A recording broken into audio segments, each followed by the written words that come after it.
श्री महाप्रज्ञ गुरवे नमः। जिसके सांसों में रहता है शाश्वत शांति का स्पंदन, उस महाप्रज्ञ को वंदन, उस महाप्रज्ञ को वंदन। सत्य अहिंसा अनेकांत को अर्पित जिसका तन मन, उस महाप्रज्ञ को वंदन, उस महाप्रज्ञ को वंदन।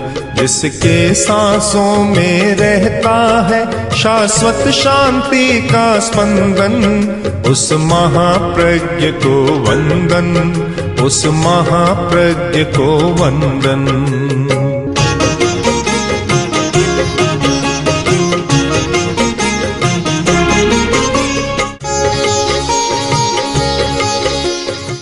विवेक की बात बहुत महत्वपूर्ण बात है। ये विवेक की बात हर मनुष्य के लिए बहुत जरूरी है। जो मनुष्य विवेक नहीं करता और जिसकी विवेक चेतना जागृत नहीं होती, वह बहुत बार गलत काम भी कर लेता है। सही काम करने के लिए विवेक चेतना बहुत जरूरी है, और जिसकी विवेक चेतना जाग जाती है वह बदल सकता है। विवेकी आदमी सारी स्थिति को बदल सकता है। आचार्य हेमचंद्र ने भगवान ऋषभ के चरित्र में लिखा कि ऋषभ ने जनता की विवेक चेतना जगा दी तो अयोध्या को स्वर्ग बना दिया। अयोध्या स्वर्ग बन गई, कारण विवेक चेतना जाग गई। विवेक चेतना जागृत नहीं होती है तो अच्छी सड़क भी खराब हो जाती है। कूड़ा करकट भी सड़क पर, पान थूक भी सड़क पर, गंदी चीजें डालकर सड़क पर अच्छी को भी बुरा बना देते हैं। और विवेक चेतना जागृत होती है तो सब स्वच्छ हो जाता है। स्वच्छता, सफाई, सभ्यता, शिष्टता, ये सारी विवेक चेतना के स्फुलिंग है, जहाँ से सारे कार्य होते हैं। विवेक चेतना। आद्य शंकराचार्य के सामने भी एक प्रश्न था। उन्होंने एक प्रश्न स्वयं पूछा और उत्तर भी दिया कि को जागर्ति विवेकी। यह नींद और जागना, ये प्रश्न बहुत चर्चित रहे हैं और सभी धर्माचार्यों ने इस पर बहुत चर्चाएं की है कि कौन सोता है और कौन जागता है। कौन जागता है?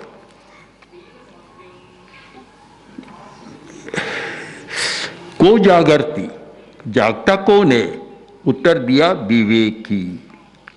जिसमें विवेक है वह जागता है।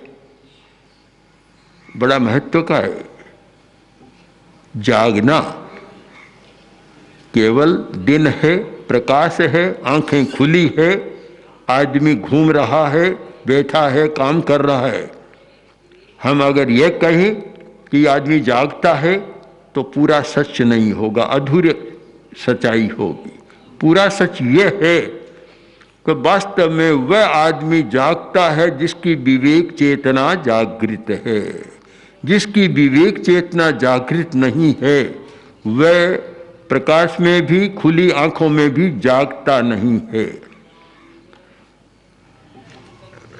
विवेक, हमारे सामने दो स्थितियां हैं, एक प्रियता और एक अप्रियता, राग और द्वेष, प्रियता और अप्रियता। बहुत सारी समस्याएं इस प्रियता और अप्रियता के भंवर चक्र में है। प्रियतावश आदमी क्या क्या कर रहा है और अप्रियता के कारण भी क्या कर रहा है। दो शब्द और हैं, हित और अहित। विवेक वह है जो हित और अहित का विवेचन करता है कि प्रिय है, अच्छा लग रहा है, किंतु मेरा हित है या नहीं है।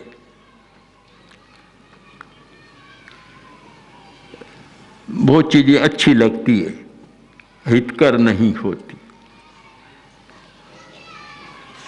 चाहे खाने का ले लो, चाहे कपड़े का ले लो, चाहे मकान का ले लो, कुछ भी ले लो, कोई भी वस्तु लो, प्रिय होना एक बात है, हितकर होना एक बात है। सर्दी का मौसम है और सब बंद कर दिया, सारे मकान पूरी बंद कर दिए कि अच्छा है गर्मी सर्दी नहीं लगेगी, पर प्रिय तो है लगता है पर हित नहीं है। सारे किवाड़ बंद हो गए, खिड़कियां सब बंद हो गई, सर्दी नहीं आएगी तो साथ में प्राण वायु भी तो नहीं आएगी। श्वास कैसे लोगे? श्वास लोगे तो बंद मकान में गंदा श्वास हो जाएगा, अच्छा श्वास नहीं आएगा, न पूरी ऑक्सीजन मिलेगी न और कुछ मिलेगा। प्रिय होना एक बात है। आजकल बहुत लोग एसी में रहते हैं, अच्छा लगता है, बड़प्पन का मानदंड भी बन गया कि बड़ा आदमी है कि वातानुकूलित मकान में रहता है, अच्छा भी लगता है कि सर्दी नहीं गर्मी नहीं समशीतोष्ण, किंतु हित कितना है, कितना अहित है, कितना तो स्वास्थ्य खराब होता है। एक अमेरिकी उद्योगपति बहुत बीमार रहता था, काफी दवाइयां ली, चिकित्साएं कराई पर स्वस्थ नहीं हो रहा था। एक प्राकृतिक चिकित्सक के पास गया और सारी स्थिति बतलाई तो उसने कहा मैं ठीक कर दूंगा, पर एक काम तुम्हें करना होगा कि 3 घंटा हीट बाथ गर्म टब में बैठकर गर्म पानी का स्नान करना है, तुझे ठीक हो जाओगे। उसने स्वीकार कर लिया, प्रयोग शुरू कर दिया। 1 सप्ताह बीता और स्वस्थ होने लग गया। स्वस्थ हुआ तब उसके मन में एक विकल्प आया कि कितनी बड़ी मूर्खता है कि पूरे दिन भर तो एसी में रहता हूँ, मकान ऑफिस कार सब जगह तो ये सारा वातानुकूलन है, लगा हुआ है, ठंड में रहता हूँ, 3 घंटा गर्म में बैठता हूँ, ये तो बड़ी मूर्खता है। उसने सारे उठा दिए, सब समाप्त कर दिए और मकान को स्वाभाविक, ऑफिस को स्वाभाविक और कार सब स्वाभाविक बना दिया। तो 1 सप्ताह बाद देखा कि 3 घंटा गर्म पानी में बैठने की अपेक्षा भी समाप्त हो गई, रही नहीं। प्रिय लगना और हित होना ये विवेक बहुत जरूरी है। और मानता हूँ बहुत सारी समस्याएं, चाहे स्वास्थ्य की समस्या, चाहे मानसिक स्वास्थ्य की समस्या और चाहे भावात्मक स्वास्थ्य की समस्या, कोई भी बीमारी लो, समस्या लो, ये क्यों होता है कि आदमी प्रिय अप्रिय का विवेक नहीं करता, हित और अहित का विवेक नहीं करता। अगर हित और अहित का विवेक करने की शक्ति आ जाए तो बहुत सारी समस्या स्वयं सुलझा सकता है, पर ये विवेक चेतना जागृत नहीं होती। अच्छा लगता है, एक व्यक्ति जिसका फेफड़ा बहुत खराब था और आइसक्रीम आई और खा ली। अब जब पीड़ा हुई शुरू तो कहा रे तो तुम्हारा फेफड़ा खराब था, तुम्हें तो ठंडी से बचना चाहिए थे, कि गर्मी बहुत थी, अच्छा लगा और खा लिया, बस अच्छा लगता है खा लेता है। किडनी का बीमार है और पकोड़ा खा लेता है कि खाने में नमकीन अच्छा लगता है, आगे तो किडनी खराब है, फिर और खराब हुई तब फिर पछताता है, फिर डॉक्टर की शरण में जाता है। ये विवेक हम नहीं करते हैं, हमारी समस्याएं होती है। इसी आधार पर आचार्य तुलसी ने एक सूत्र का निर्माण किया था कि विवेके धम्म माहिये। धर्म का एक लक्षण है विवेक करना, विवेचन करना। किसी बात को ऐसे ही स्वीकार मत करो, उसका विवेचन करो कि ये कैसा है, इसका स्वरूप क्या है, इसका प्रयोग कैसा रहेगा, इसका परिणाम क्या होगा। इन सब बातों का विवेचन करके हम कोई काम करते हैं तो वह काम अच्छा होता है। बिना विवेचन किए केवल मान लिया अच्छा नहीं होता। बहुत बड़ा सूत्र है विवेक। विवेक, ऋषभ ने विवेक की चेतना जगा दी तो अयोध्या स्वर्ग बन गई। आज भी जरूरत है हर नगर को अच्छा बनाना है, बाजार को अच्छा बनाना है, घर को अच्छा बनाना है, तो विवेक चेतना का जागरण जरूरी है। आद्य शंकराचार्य का यह महत्वपूर्ण सूत्र है कि को जागरति विवेकी। जो विवेक करना जानता है वह जागता है, और जो विवेक करना नहीं जानता वह वास्तव में जागता नहीं है। तो फिर दूसरा प्रश्न उपस्थित किया कि का निद्रा, जागता नहीं है तो सो रहा है, कि का निद्रा, निद्रा क्या है, कि मूढ़ता जंतु, मनुष्य की मूढ़ता है वह नींद है। मूढ़ता को मिटाना, मूर्छा को मिटाना बहुत बड़ी बात है। यह काम तो था धर्म गुरुओं का और धर्मस्थलों का कि मूढ़ता मिटाए, पर आज तो लगता है कि धर्मस्थान भी धर्म स्थान नहीं होकर संप्रदाय स्थान हो गए, और मूढ़ता भर देता है। किसी में नहीं होता है तो और मूढ़ता का कचरा भर देते, फिर वहाँ खीर की योग्यता नहीं रहती। तो दोनों बातें जो शंकराचार्य ने लिखी है कि को जागरति विवेकी, का निद्रा, के मूढ़ता जंतो। नींद क्या है? जो आदमी मोह में ग्रस्त है वह हमेशा नींद लेता है, 24 घंटा नींद लेता है। इसीलिए हमारे यहाँ संस्कृत साहित्य में सब चल पड़े। एक तो होता है दीवांध, जिनको दिन में दिखाई नहीं देता। एक होता है रात्र्यंध, जिसको रात में दिखाई नहीं देता, रतिंदो कहते हैं जिसको। एक होता है कामांध, जिसको दिन रात में कभी दिखाई नहीं देता। क्रोधांध, क्रोध में अंधा है, उसको दिखाई नहीं देता। क्रोध में इतना अंधा होता है कि अपने पिता की भी हत्या कर देता है, अपने बेटे की भी हत्या कर देता है, भाई की हत्या, क्योंकि उसमें पता ही नहीं चलता। ये जो मोह के इतने नाना रूप हैं, ये मूढ़ता पैदा करने वाले, जब तक ये मूढ़ता नहीं मिटती तब तक समस्या का समाधान नहीं होता। आचार्य सूत्र का, महावीर की वाणी का एक बड़ा महत्वपूर्ण सूत्र है कि सुत्ता अमुनि मुनिनो सया जागरन्ति। अमुनि है वह सदा सोता है।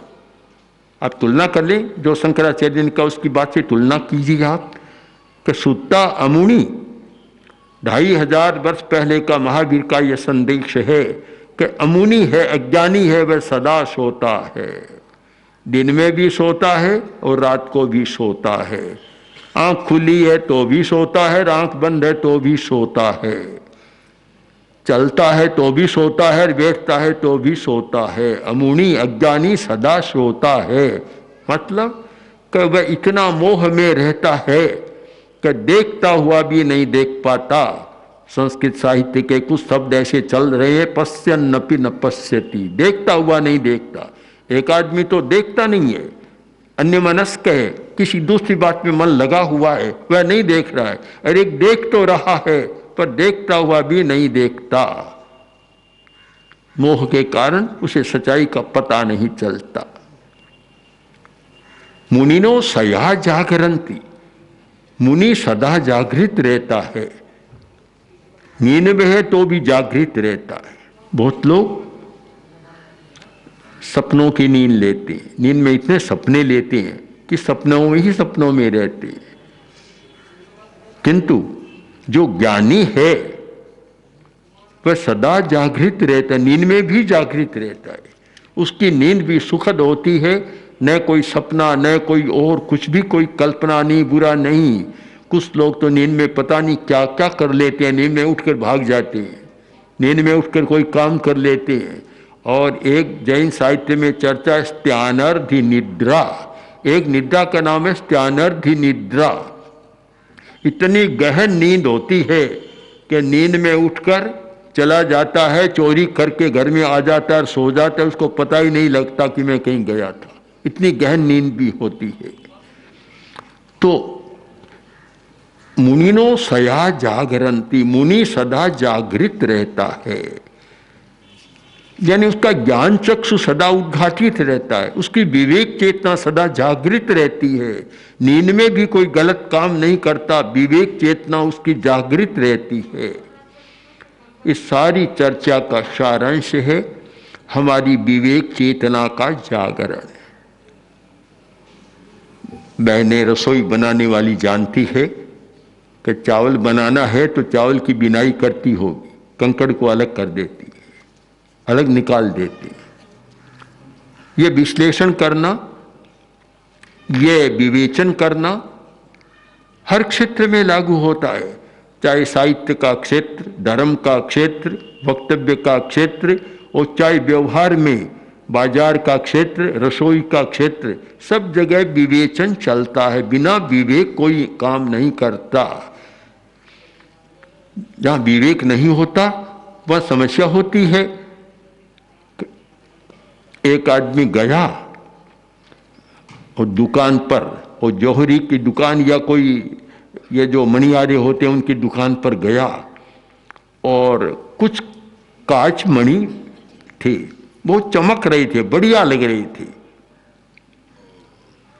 उसने खरीदा और भाव पूछा तो उसने देखा भोला आदमी लग रहा है तो भाव ज्यादा बता दिया उसने।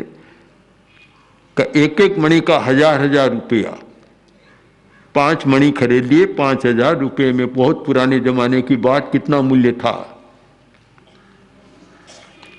घर पर आया, बड़ा खुश हुआ कि बहुत बढ़िया रत्न लेकर आया हूं। रख दिया और कोई ऐसा मौका मिला कि कोई जौहरी उधर से आ गया और दिखाया, देखिए मेरे पास कितने बढ़िया मणि है। उसने देखा, उसने कहा अरे मणि कहाँ है, ये तो कांच के टुकड़े हैं, कांच के टुकड़े हैं। आचार्य भिक्षु ने लिखा, काच तणो देखी मणकलो, अणुसंजू हो जाने रतन अमोल, नजर पड़े सराफरी तो कर देवे तिनरो कोड्या मोल। ये तो कांच के टुकड़े हैं कि तब तो मैं तो ठगा गया, मैंने विवेक नहीं किया, ध्यान नहीं दिया, मैं तो ठगा गया। मणि 5 हाथ में लिए, हर बाजार में घूमा, सराफे के बाजार में गया और जाकर करका लो मेरे ये रतन खरीद लो। देखा और दिखाओ, नहीं दिखाऊंगा, चला गया। दूसरी दुकान पर गया, जाकर कहा कि मेरे खरीद लो। कितना मूल्य? के 5000 रुपया।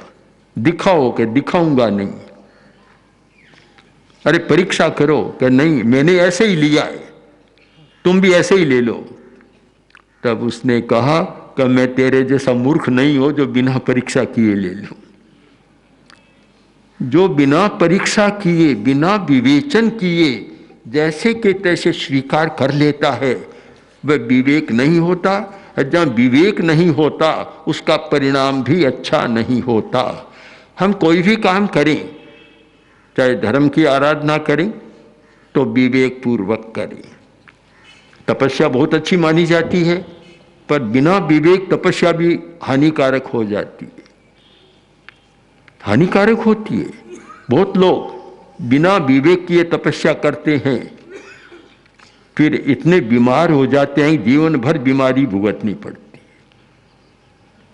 तो हम हर चीज को, कोई भी चीज है उससे सापेक्षता के बिना अच्छा बुरा नहीं कहें, मानेंगे। प्रेक्षा ध्यान का शिविर था, नेपाल से एक बहन आई थी, मैंने एक प्रयोग कराया जप का,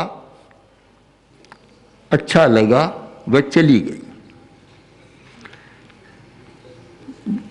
5-4 महीना बाद आई और बोली मैं तो पागल हो गई। घर वालों ने कहा तो पागल हो गई, दिमाग एकदम अस्त व्यस्त हो गया। मैंने पूछा क्या कर रही हो? जब का प्रयोग चल रहा है, चल रहा है। कितना घंटा? क्या 7-8 घंटा। तब तो पागल होना ही है, पागल तो होना है फिर। यानी जो प्रयोग करें, जब का प्रयोग करें, उसमें हमारी कितनी ऊर्जा पड़ती है।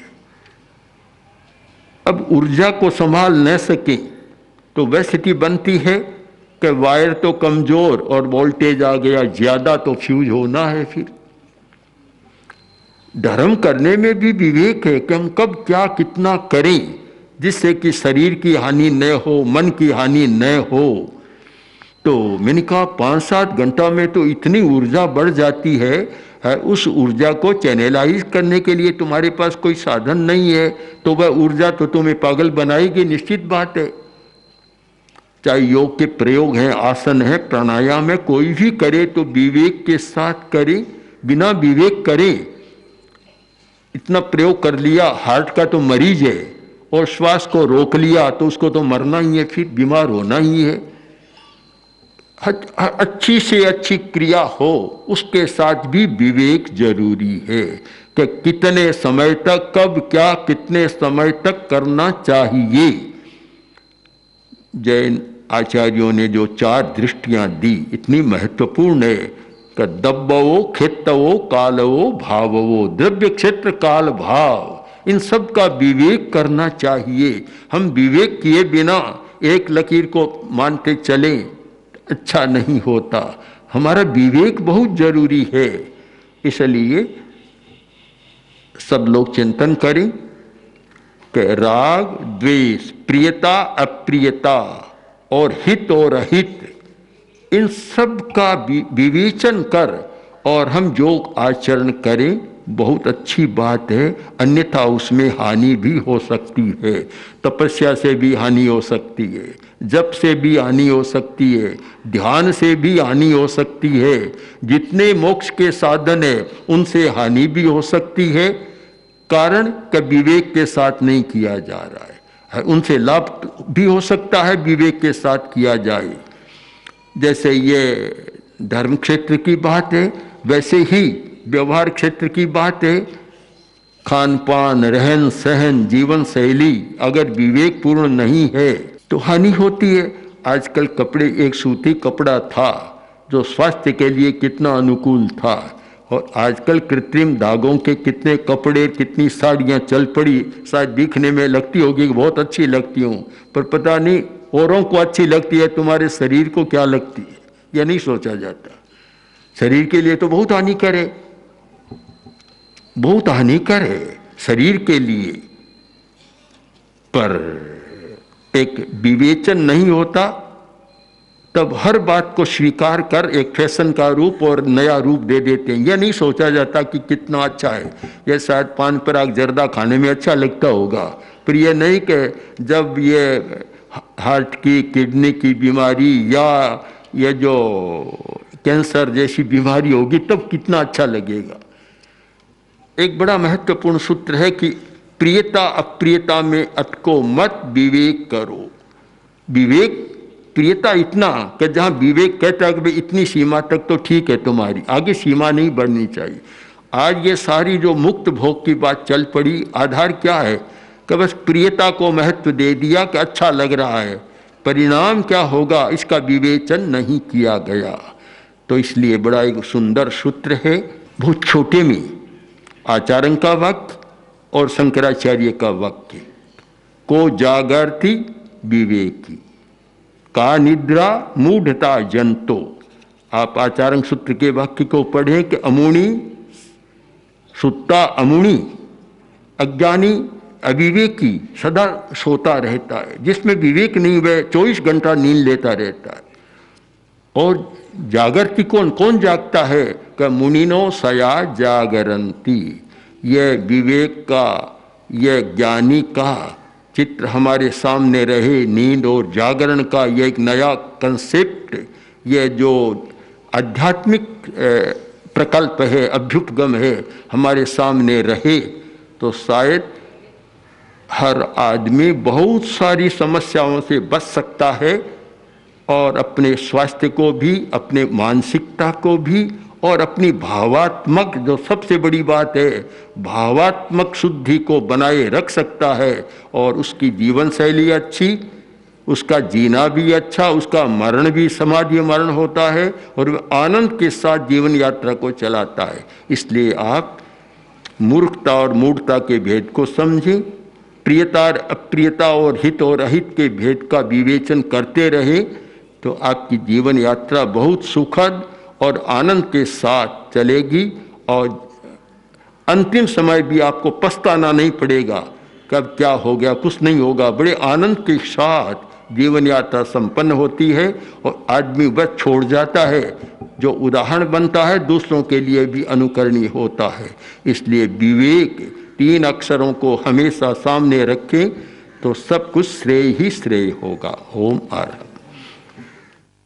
ओम श्री महाप्रज्ञ गुरवे नमः। ओम श्री महाप्रज्ञ गुरवे नमः। ओम श्री महाप्रज्ञ गुरवे